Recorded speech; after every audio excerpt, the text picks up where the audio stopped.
Good morning, students. I hope you all are fine. I, Navninder Kaur, your English teacher, is going to introduce a new chapter from your English book, The Midnight Oil, and the name of the chapter is An Autobiography of an African American. This is an autobiography of Booker T. Washington. First of all, I'm going to tell you something about Booker T. Washington. He was son of slave. He worked his way from West Virginia coal mines to college. He felt that black people should work to gain equal rights. He also believed African Americans would earn equality gradually. Now I'm going to read this chapter, An Autobiography of an African American. Booker T. Washington was born a slave in the southern state of West Virginia in the United States of America in 1856. So it is clear that he born in the year 1856 in West Virginia, which is in United States of America. Booker received no education since the law didn't allow slaves to read and write. As he born in slave family, so he was not allowed to read and write. Slavery finally came to an end in 1865 after the civil war between the northern and southern states. So, after the civil war, slavery ends in the year 1865. The slaves were freed and were allowed to settle wherever they choose. Now, the slaves were totally free. Wherever they want to live, they can. But life was still not easy for the former slaves. But for them, life was not easy, it was full of struggle. In this extract, Booker T. Washington speaks of his struggle to learn to read and write. So, in this chapter, he is explaining about his struggle to read and write. From the time that I can remember having any thoughts about anything, I recall that I had an intense longing to learn to read. So he is explaining or recalling his thoughts when he was having a deep desire.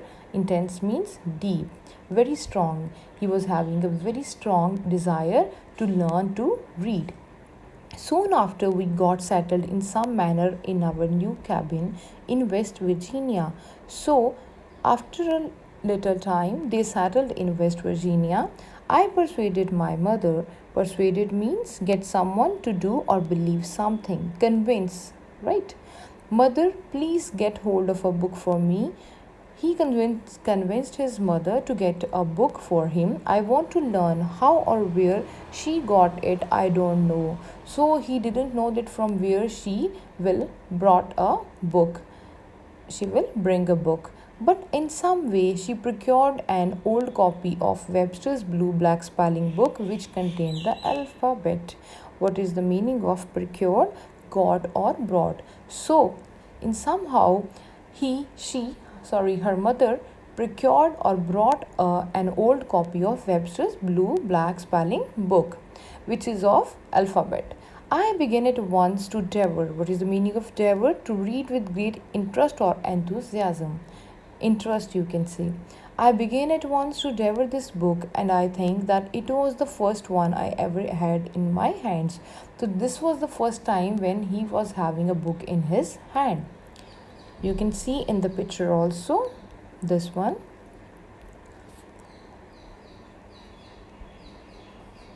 I had learned from somebody that the way to begin to read was to learn the alphabet.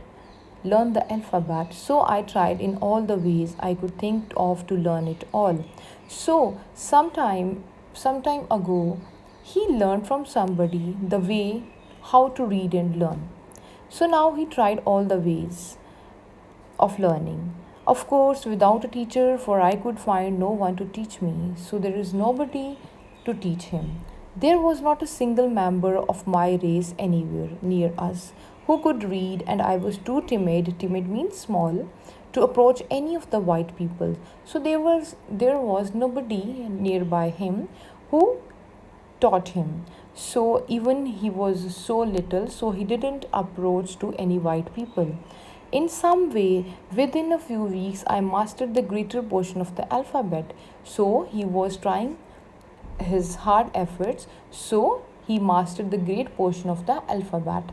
In all my efforts to learn to read, my mother fully shared my ambition and sympathized with me and helped me in every way that she could. So her mother was fully with him to support. Though my mother was not formally educated herself, she had high ambitions for her children and a large fund of good hard common sense. As her mother was not educated, but she had high ambitions for her children and she arranged large fund of good hard common sense. In the midst of my struggles and longing for an education, longing is desire, struggles means hard time, right? A young colored boy who had learned to read in the state of Ohio came to Maiden. Maiden is the name of place. So, in the meantime of his struggles, as he was having a desire to get an education, on that time, a young colored boy who had learned to read in the state of Ohio, who got education from Ohio, came to Maiden. As soon as the colored people found out that he could read, so everybody now get to know about him that he could read, a newspaper was bought. The people went to him with the paper and said, so most of the people went to him and said to him, please read the news for us. We are anxious, we are curious. We are anxious to hear what is happening in the world. Thereafter, at the close of nearly every day's work, this young man would be surrounded by a group of men and women who were anxious to hear him read the news contained in the papers. So that boy always read the newspapers and everybody gathered near him, right, to know about the happenings in the world.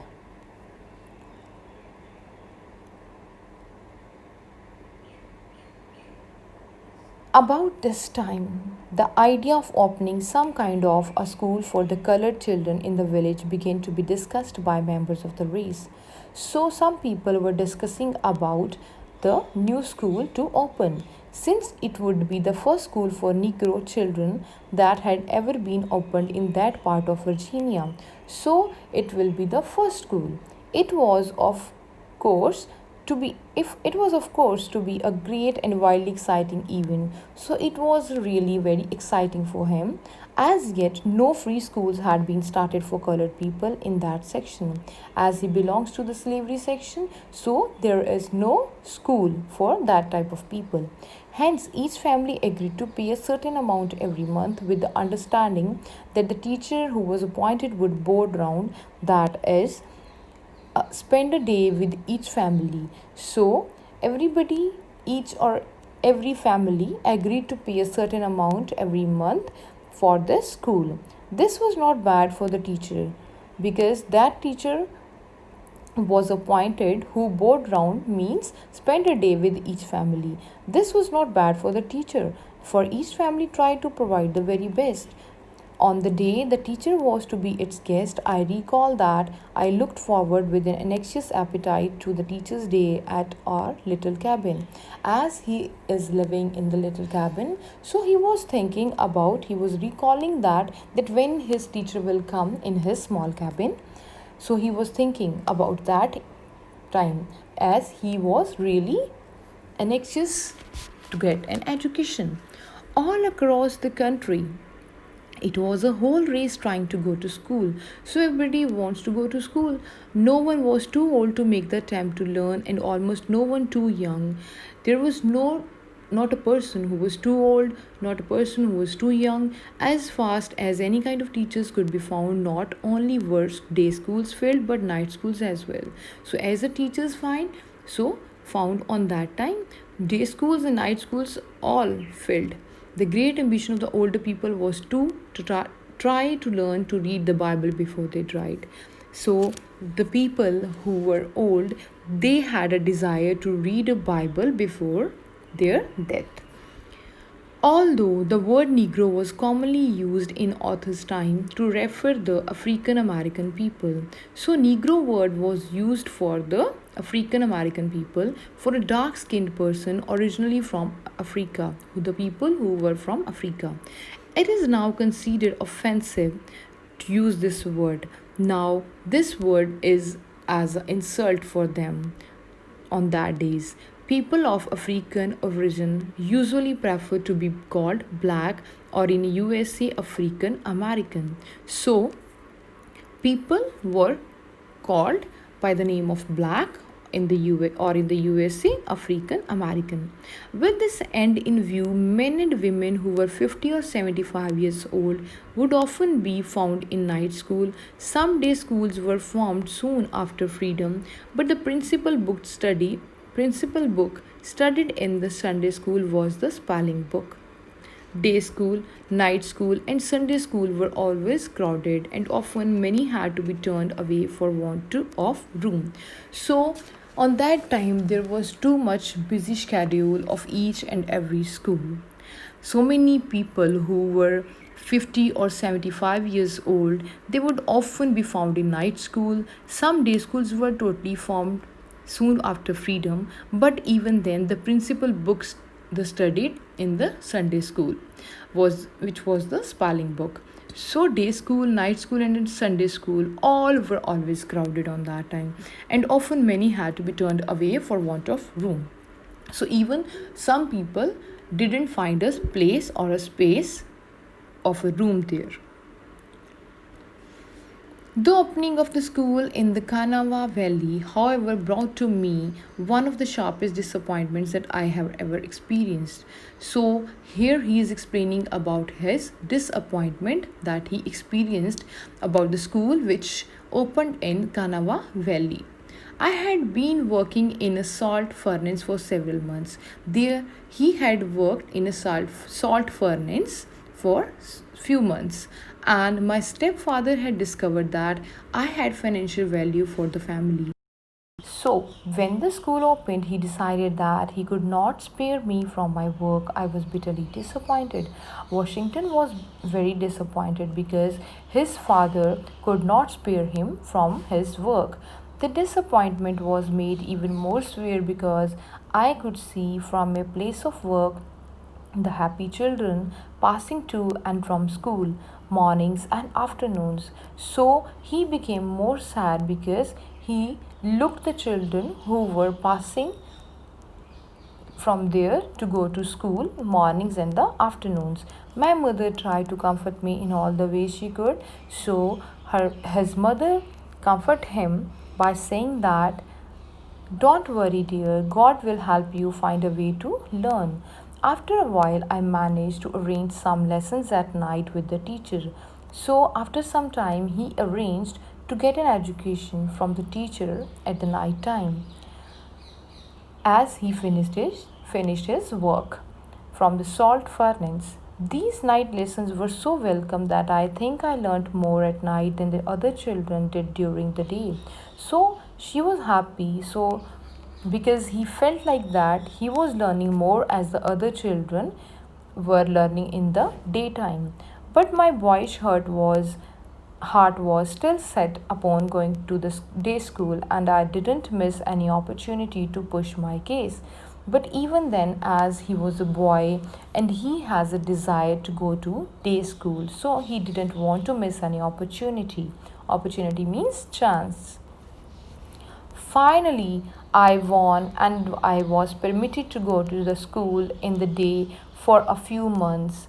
The understanding was that I must rise early in the morning and work in the furnace till 9 o'clock. I returned immediately after school closed in the afternoon for at least 2 more hours of work. So finally, he got a chance to go to a day school for a few months. Now, the understanding was that he had to rose up early in the morning and work in the furnace till 9 o'clock and return immediately after school closed in the afternoon. So he was learning and doing work also in the salt furnace for at least 2 more hours of work. The schoolhouse was at some distance from the furnace where I now worked, and as I had to work till 9 o'clock and the school opened at 9, so the distance of the salt furnace, that is the working place, from his home was a little bit more. So now he had to work there till 9 o'clock and the school opened at 9, so it was really hard for him to manage. I found myself in difficulty. School would always begin before I reached it. As he reached in the school, it always began. To get around this difficulty, I did something wrong. Perhaps most people will condemn me. Condemn means to be guilty.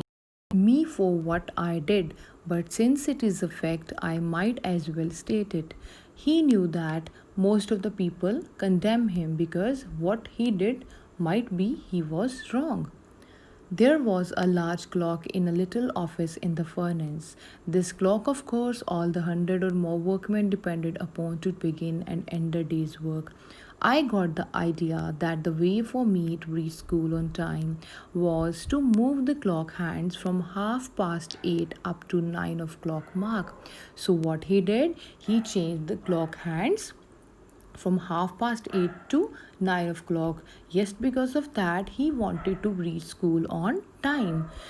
Even he knew that most of the people who are working there, they all depended on the time of that clock. This I found myself doing morning after morning till the furnace boss discovered that something was wrong and locked the clock in a case. So he was doing this after every morning till the time the boss discovered that something was wrong and locked that clock in a case. I didn't mean to inconvenience anybody. I simply meant to reach that schoolhouse in time. So he did this just because he wanted to reach school on time. He didn't want to bother or give any kind of trouble to anybody. When, however, I found myself at the school for the first time, I also found myself faced with other difficulties. So, he is explaining when he reached school on time first day, then again he found some difficulties. Now, next paragraph, I found that all the other children wore hats or caps on their heads, and I had neither hat nor cap. So, what he saw, most of the students who were in the classroom, every children you can say wore hats or caps on their heads, but he was without hat or cap. In fact, I do not remember that up to that time of going to school I had ever worn any kind of covering upon my head. So he never wear any kind of cover for the head. But of course, when I saw how all the other boys were dressed, I began to feel quite uncomfortable. So he was feeling uncomfortable in the classroom because of the presence of other students who were wearing good dress. As usual, I put the case before my mother, and she explained to me that she had no money with which to buy a straw hat. So again, as her mother always gave him a comfort, so again he he discussed about that with his mother, and she explained to him that she had no money with which she can buy a hat for him, a rather new fashion at that time among the members of my race. But she said she would find a way to help me out of the difficulty. As always, his mother said that she will find a way to help him. So she did, and she did something. She somehow got 2 pieces of homespun and sewed them together, and I was soon the proud possessor of my first cap. So what his mother did, he made a hat with cloth which was made of yarn spun, and he made that cap at home. So this was the first cap for him, which was made by his mother. The lesson that my mother taught me in this has always remained with me, and I have tried as best I could to teach it to others. And this was the lesson which was given to him by his mother. So he always teach this to others. I have always felt proud whenever I think of the incident that my mother had such strength of character. She didn't try to impress my schoolmates and others with the fact that she was able to buy me a straw hat when she could not. So now he understood that he didn't want to show off that what they are or not. Since that time, I found I have owned many kinds of caps and hats, but never one of which I have felt so proud of my first cap made of the two pieces of cloth sewn together by my mother. So, since that time, he is having so many hats or caps now, but he said that he was not having such kind of proud feeling which he had on the time when he wore first cap made by his mother. So this was the story of an autobiography of Booker T. Washington. I hope you all like this story and everybody have understood each and every sentence and full explanation of this chapter. Thank you. Have a nice day.